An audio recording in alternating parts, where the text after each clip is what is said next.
What's good, everybody? It's your boy, O'Shea Duke Jackson, back at it again with another episode of the Celebrity Junk. Here we're discussing the issue that has occurred between Monique and Kevin Hart. Now, of course, Monique was having a tough time in the industry. I know the entertainment is fake, it's phony, but also how you handle yourself helps. I found that out just, living in Africa.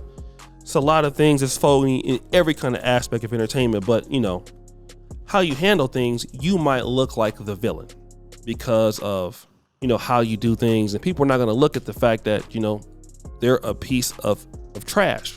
They're not going to look at it like that. They're going to look at how you have responded or how you have reacted to it.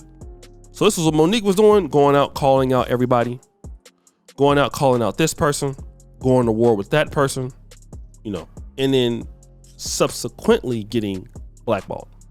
So now coming to Club Shay Shay, she has an issue talking about that of Kevin Hart.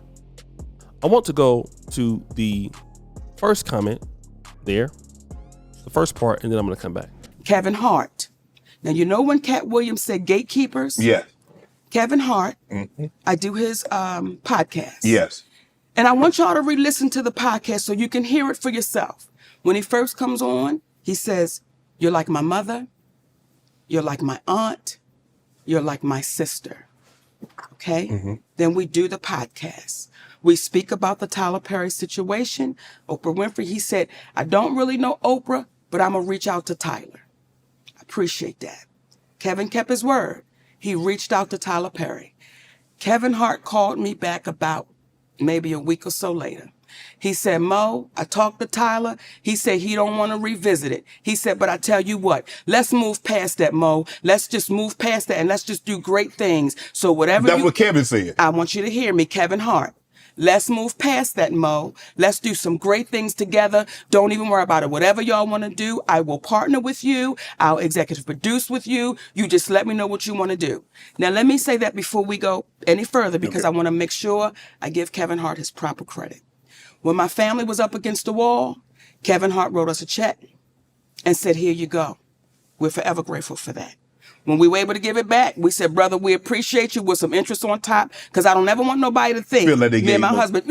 So I want to make sure I put that out there. So in this part, she's talking about the fact that, hey, Kevin Hart was really there for us.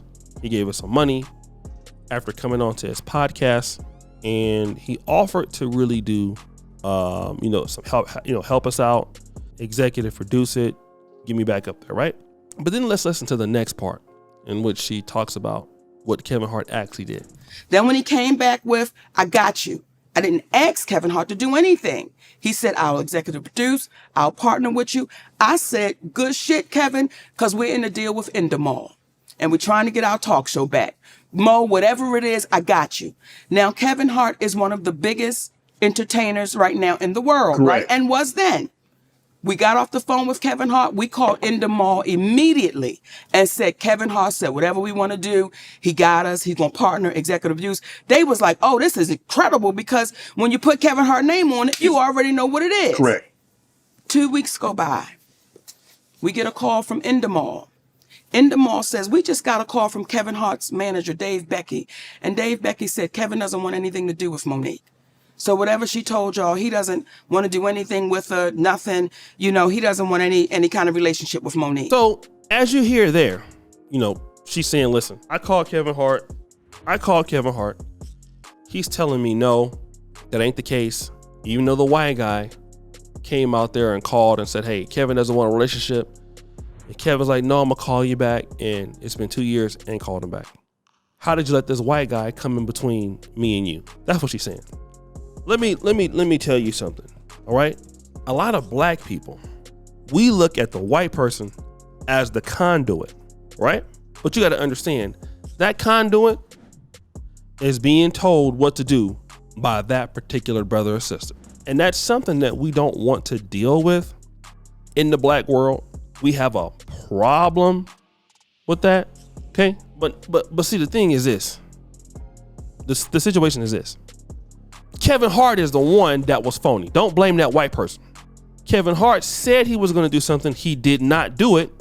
And probably he wasn't man enough to say, I can't do it because the backlash is going to come on me. So what did he do? He just didn't say anything. And you know what? That's phony. If it's true, it could not be true because Monique, let D.L. Hughley say it. She's a liar. Oh, by the way, let me play that clip. Every time I see Monique these days, she's on doing some greasy ass video with her and her daddy complaining about something or working out. I don't know nobody that work out that much and gain weight unless every crunch you do has got Captain in front of it. But apparently she goes on Club Shay Shay and tells the story about how she came on my radio show and I wasn't there at the time. And my co-host Jasmine Sanders played a game that we played all the time with everybody called Would You Rather. She apparently was so offended by that she said she got off. She called me. Monique did, and she said I was very dismissive, like, Monique's a liar. When Monique did call me, I heard her complaints. I listened to her and I pulled the segment. So if I had been as dismissive as she alleges I was, that segment would have aired. It didn't because I respected her wishes. She's a liar.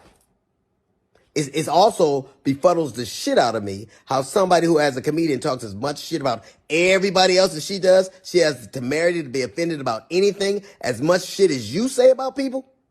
Then she encouraged everybody, allegedly it stems from the fact that I used to always talk shit about her on video after video. And she encouraged her sweet babies to look at the video and find them.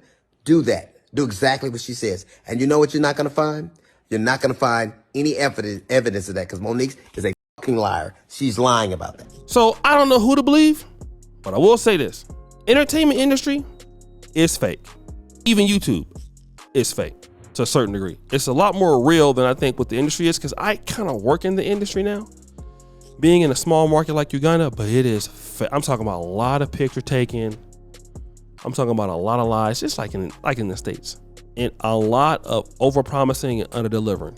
And the thing is, people look at such folks and we look at them and we say, oh, that person's great. This person, nah, man, that person's a loser. I know so many YouTubers that people love so much.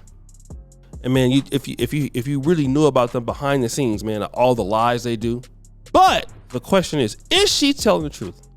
Guys, what do you think? It's your boy O'Shea Duke Jackson. Back at it again. It's another episode of The Celebrity Junk. Appreciate it for you, Sir the Bell. We're out.